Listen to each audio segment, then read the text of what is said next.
여러분 꼰대라는 말 아십니까? 요즘 그 사장님 기는 당나귀 기라는 예능 프로그램을 보면 이제 윗사람이 뭐 갑질을 하거나 또는 자기 권위로 아랫사람을 누르려고 하거나 하면 그때 이제 꼰대라고 또 꼰대질한다 이런 말을 쓰곤 하더라고요. 그래서 제가 네이버 사전을 찾아보니까 이제 꼰대를 이렇게 정의합니다. 국립국어원 표준국어대사전에 따르면 꼰대는 은어로 늙은이를 이르는 말이자 학생들의 은어로 선생님을 이르는 말이라고 정의한다. 즉 권위적인 사고를 가지고 권위를 행사하는 어른이나 선생님을 비하하는 뜻을 담고 있다고 할 수 있다.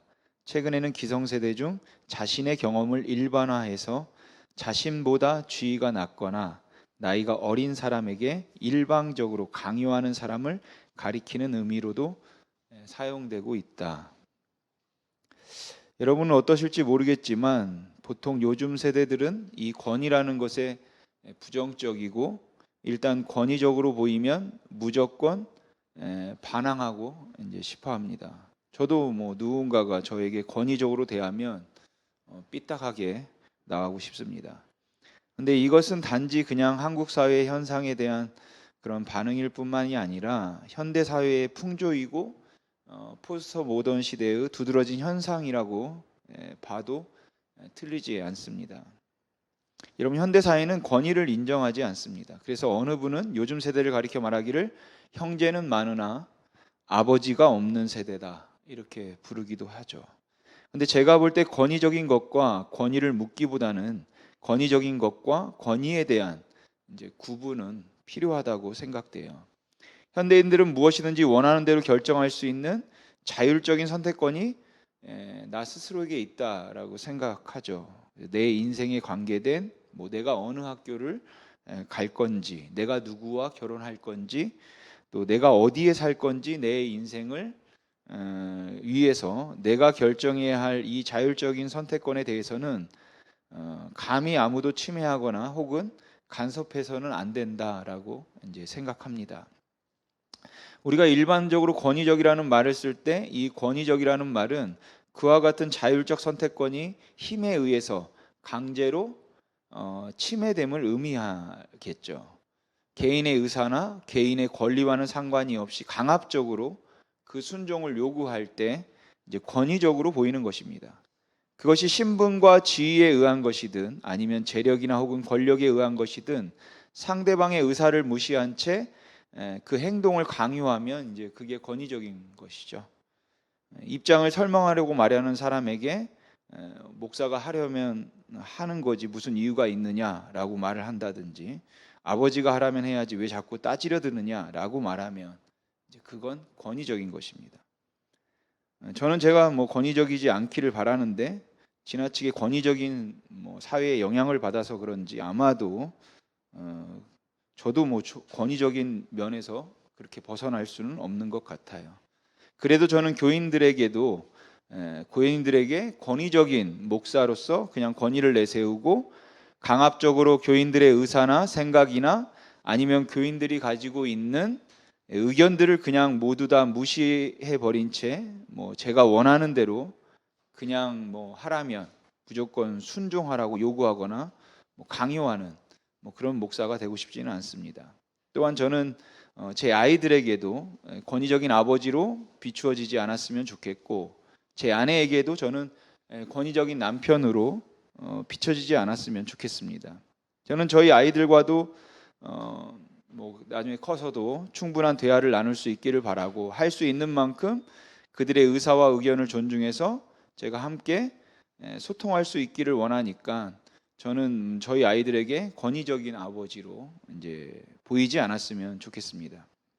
하지만 그러면서도 저는 제 아이들이나 제 아내가 저의 권위를 무시하지 않았으면 좋겠습니다. 아버지로서의 권위를 인정해 주고 남편으로서의 권위를 인정해 주었으면 좋죠. 다시 말하면 저는 제 아이들을 강압적으로 다루지는 않겠지만 무조건 시키는 대로 하라고 그렇게 강요하거나 뭐 요구하지는 않겠지만 그럼에도 불구하고 아이들이 제 마음을 이해해주고 제 마음을 제 말을 들어주었으면 좋겠다라는 것이죠. 현대 부모들이 경험하고 있는 어려움이 뭐 이런 부분일 거라고 생각합니다. 부모들이 권위적이지 않아도 아이들이 부모의 권위를 인정해 주었으면 하는 마음은 있는데, 아이들은 부모가 그냥 좋은 친구처럼 항상 곁에서 자신들을 도와주고 격려해 주되 자기들의 자율적인 선택권을 존중해 주고 간섭하지 않았으면 한다라는 것이죠. 그래서 우리 부모들은 그 권위가 강압적이냐 강압적이지 않냐 하는데 굉장히 큰 관심과 생각을 두고 있다면, 우리 자녀들 세대는 결국 내 말을 다른 사람들로 하여금 듣도록 하는 것이라는 점에서 권위와 권위적인 것의 차이를 별로 두려고 하지 않는다라는 것입니다. 그러니까 이 세대의 경우는 그 권위적인 것 자체를 인정하지 않을 뿐만 아니라 그 권위조차도 인정하려 들지 않는다라는 것이죠. 부모라 할지라도 자식에게 이렇게 해라 저렇게 해라 말하거나 요구하면 안 되는 것입니다. 물론 성숙한 자녀들의 경우는 나름대로 부모에게 예의를 갖추고 그리고 부모에게 함부로 대하지는 않겠지만, 부모가 간섭하거나 아니면 부모가 무엇인가 순종을 요구하는 것은 용납되지 않는다라는 것이에요. 왜냐하면 그것을 용납하지 않는 그러한 새로운 시대를 살아가고 있기 때문에 그렇습니다. 이것이 바로 현대 사회의 풍조라고 생각합니다.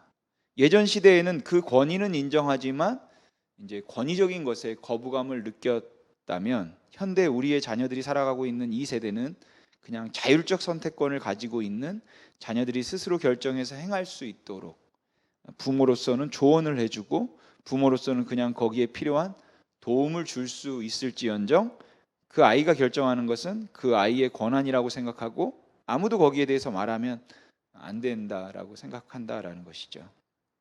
그리고 우리 자녀들은 부모라 할지라도 내가 결혼할 배우자에 대해서, 뭐 내가 택할 전공, 직장에 대해서 그것이 무엇을 의미하든지 부모가 보기에는 전혀 지혜로워 보이지도 않고 자녀가 인생을 다하는 것 같지도 않다 할지라도, 또한 그렇게 가면 분명히 그것이 파멸이고 분명히 고난이라고 생각되는 일이라 할지라도 부모로서도 자녀의 그 선택권에 대해서 감히 이래라 저래라 말해서는 안 된다는 것, 요구하거나 조금 더 강하게 말해서는 안 된다는 것, 이제 그것이 현대인들의 풍조입니다.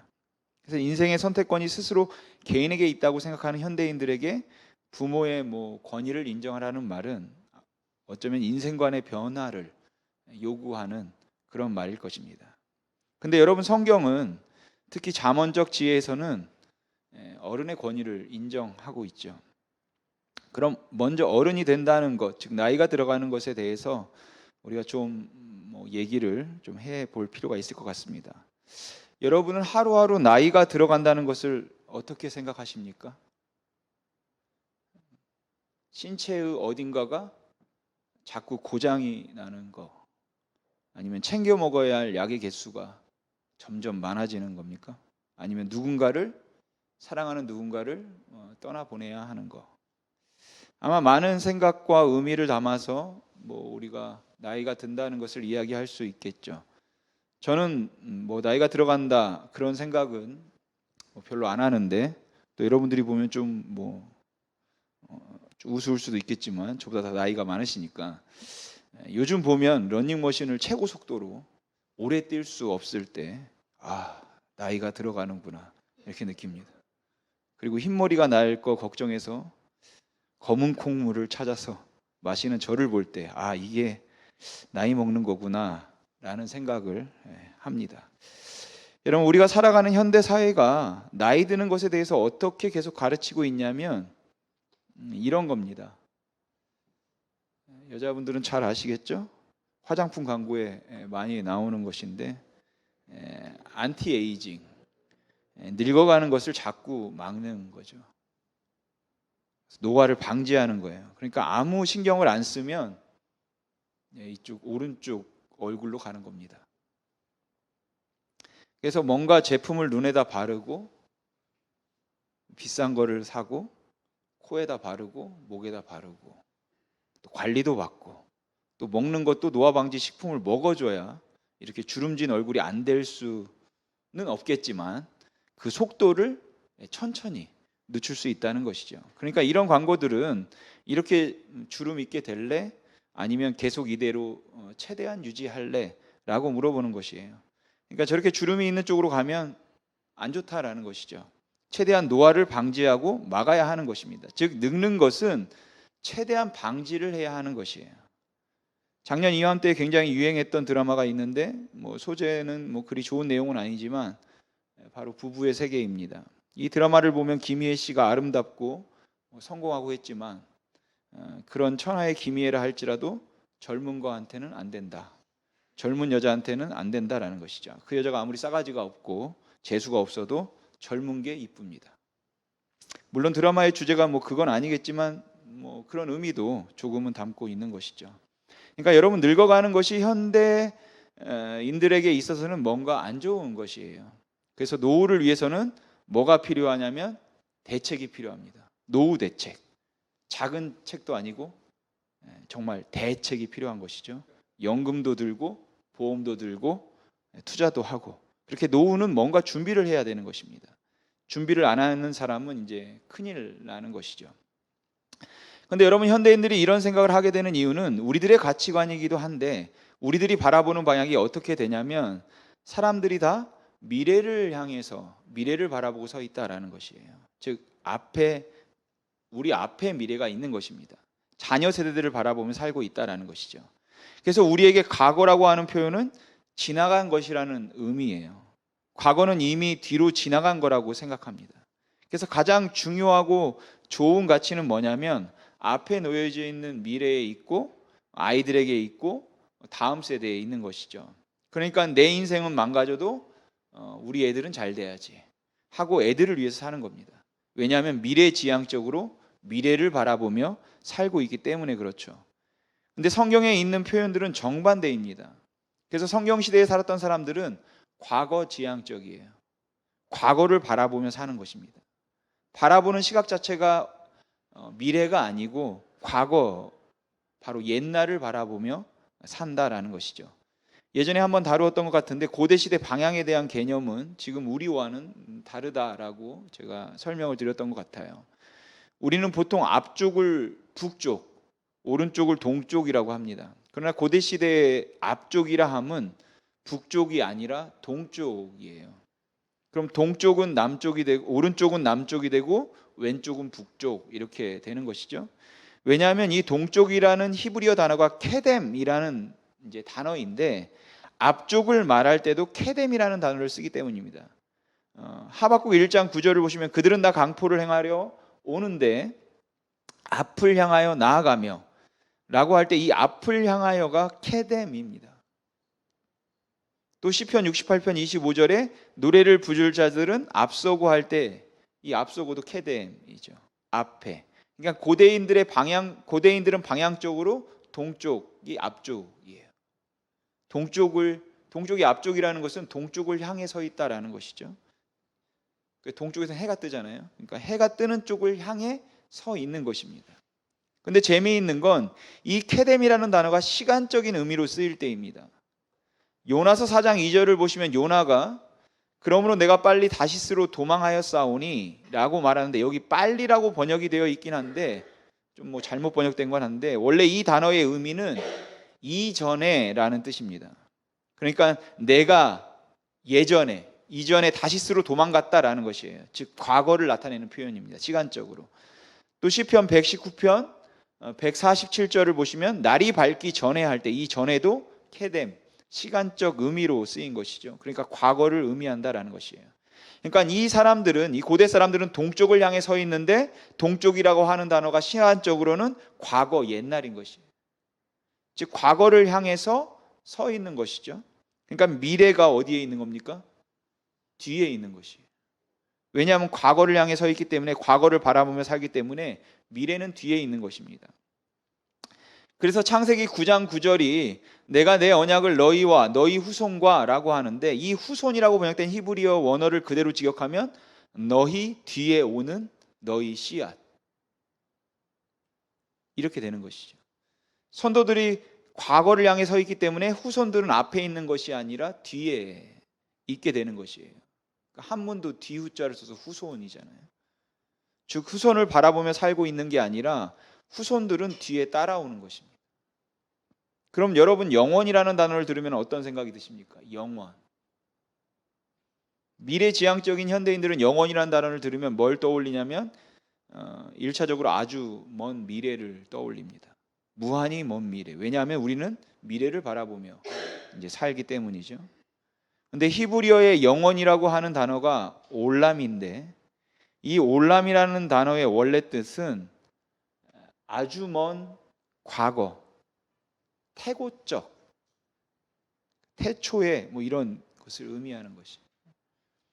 왜냐하면 이 사람들은 과거 지향적인 사람들이기 때문입니다.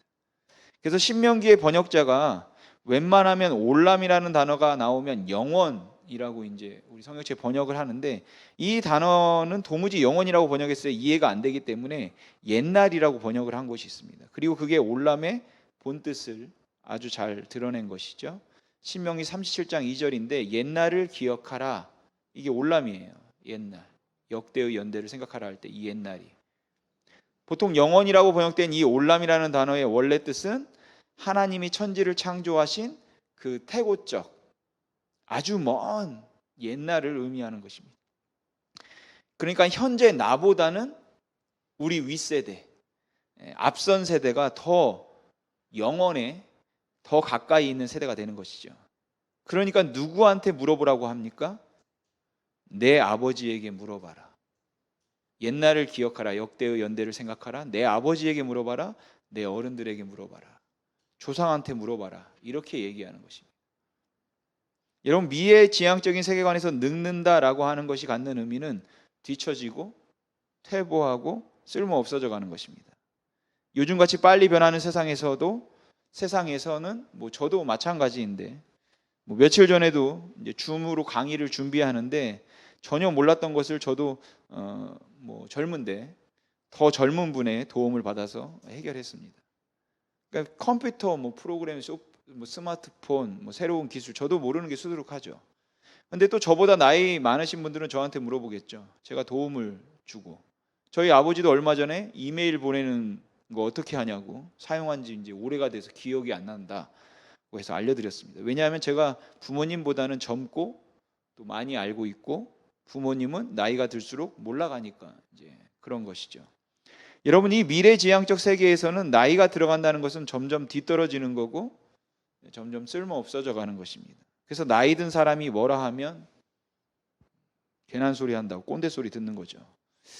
반면에 과거지향적인 세계에서 늙는다는 것, 나이가 들어간다는 것은 경험이 더 많아지고 더 지혜로워지고 하나님의 뜻을 더 잘 아는 것을 의미하는 것이에요. 그래서 현대인의 세계관으로 성경을 읽으면 이해가 안 되는 부분이 있는 것입니다. 여러분, 창세기 24장 1절을 보시면 아브라함이 나이가 많아 늙었고 라고 시작합니다. 그럼 그 다음에 나오는 구절이 뭘까요? 늙었으니까 주름이 자글자글한 할아버지가 되었다, 뭐 기력이 새었다, 이런 게 나와야 되는데 그렇지 않죠. 그 다음 구절이 뭐냐면 여호와께서 그에게 범사의 복을 주셨다입니다. 여러분, 이건 늙었음에도 불구하고 하나님께서 잘되게 해주셨다라는 것이 아닙니다. 늙음이라고 하는 단어가 갖고 있는 가치가 완전히 다르다라는 것이죠. 나이가 많은 것과 하나님께 복을 받는 것은 굉장히 깊이 연관이 있는 것입니다. 그리고 나서 창세기 2장이 어떻게 시작하는지 아십니까? 25장에 보면 아브라함이 후처를 맞이하였으니 그의 이름은 그두라라. 이제 우리 생각으로 이 구절을 읽으면 늙었는데 주책이다, 후처는 무슨 후처냐, 이렇게 생각하게 됩니다. 근데 고대 사람들의 세계관에서 늙었다는 게 힘이 없고 뒤처지고 쓸모없다는 걸 전혀 의미하지 않기 때문에 늙었음에도 불구하고 하나님께 복을 받아 후처를 얻은 게 아니다라는 것이죠.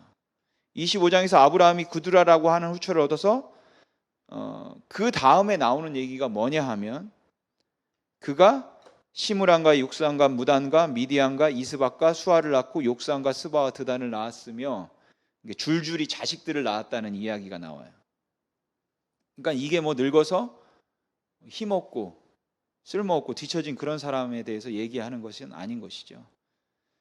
그러니까 성경은 우리가 생각하는 늙음과 완전히 다른 가치관을 가지고 말하는 것이에요. 그래서 고대인들의 세계, 과거 지향적인 세계관에서 늙는다는 것은 점점 더 하나님께서 창조하신 그 태고적 영원 올람에 점점 가까워져 가는 것입니다. 그러니까 나이가 들어서 늙어가는 것은 더욱더 경험이 많아지는 것을 이야기하고 더욱더 지혜로워지는 것을 이야기하는 것이에요. 그래서 성경에서는 어른, 늙은이가 더 많이 아는 거고 더 쓸모 있어지는 것입니다. 근데 여러분, 여기서 노인들이 더 지혜롭다는 것은 뭐 인생을 사는 그런 처세술이라든지 세상을 잘 살아가는 방법, 그런 걸 말하는 것이 아니라 하나님이 어떻게 인생을 창조했고 어떤 창조 원리로 만드셨고 어떤 규범을 만드셨고 그것을 우리에게 어떻게 가르쳐 주시고 우리가 따라야 할 것이 무엇인가를 점점 더 알아가는 것을 말하는 것이에요. 그러니까 나이 드신 분들한테 물어보라고 얘기하는 것이죠. 너보다 내 부모 세대가, 내 할아버지 세대가 더 많이 아니까 그 사람한테 물어보라 라고 하는 겁니다. 그렇기 때문에 젊은 세대는 뭘 모르는 애들인 것이죠. 여러분들이 잘 모르면 젊은 겁니다. 아직. 젊은이들은 아직 이 원숙한 하나님의 지혜에 다다르지 못한 상태를 이야기하는 것이에요. 그러니까 열왕기상에서 솔로몬의 아들 르호보암이 이제 백성들에게 이제 요구를 받게 되죠. 그래서 그가 그 자기를 도와주는 사람들의 말을 듣게 되는데 누구의 말을 안 들어서 나라가 쪼개집니까? 노인들의 말을 듣지 않아요. 소년들의 말을 들어서 그렇게 되죠. 여러분, 오늘 본문이 어떻게 시작합니까? 내 아들아 라고 시작합니다.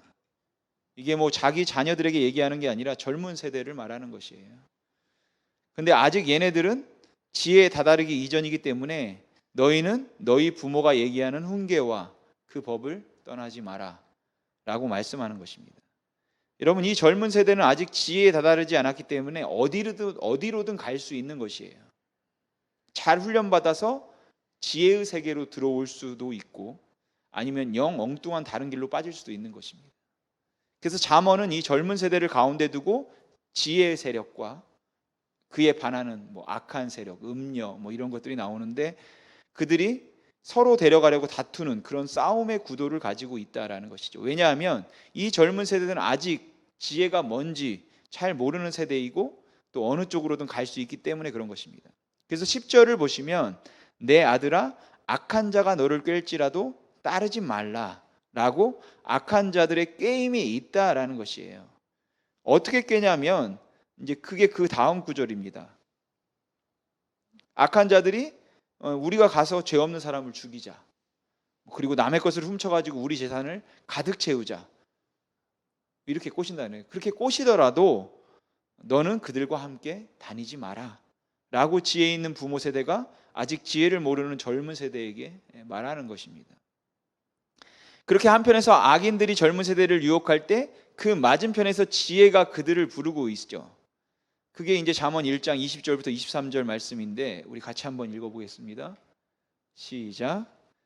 지혜가 길거리에서 부르며 광장에서 소리를 높이며 시끄러운 길목에서 소리를 지르며 성문 어귀와 성중에서 그 소리를 발하여 이르되 너희 어리석은 자들은 어리석음을 좋아하며 거만한 자들은 거만을 기뻐하며 미련한 자들은 지식을 미워하니 어느 때까지 하겠느냐.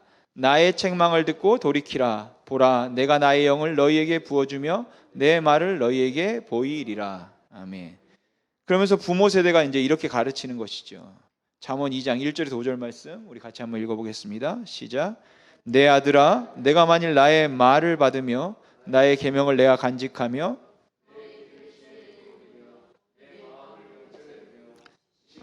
구하며 명철을 얻으려고 소리를 높이며 은을 구하는 것 같이 그것을 구하며 감추어진 보배를 찾는 것 같이 그것을 찾으면 여호와 경외하기를 깨달으며 하나님을 알게 되리니. 아멘.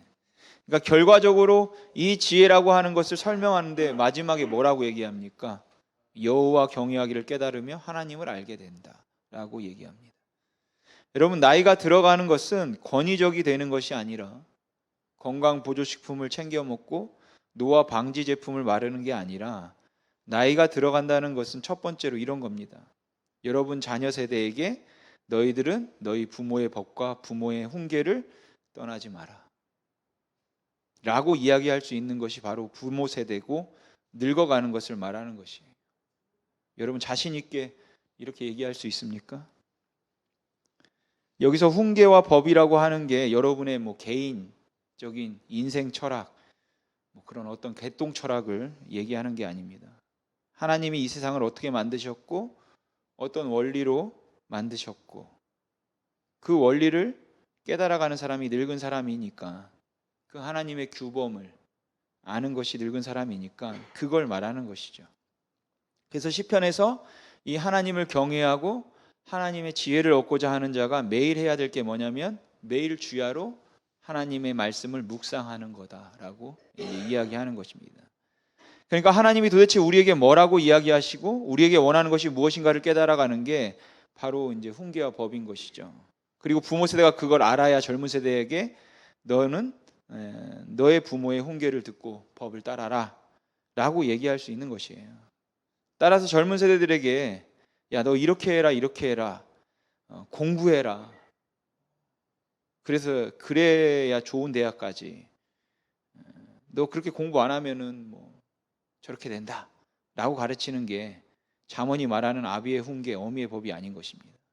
그러니까 여러분, 자기가 하지 못한, 자기가 이루지 못한 꿈을 자녀들에게 투영하는 게 부모의 역할과 노릇이 아니라 하나님의 뜻이 무엇이고 하나님의 법이 무엇인가를 매일매일 깨달아가는 게 부모의 역할이고, 그게 부모가 해야 될 일인 것이에요.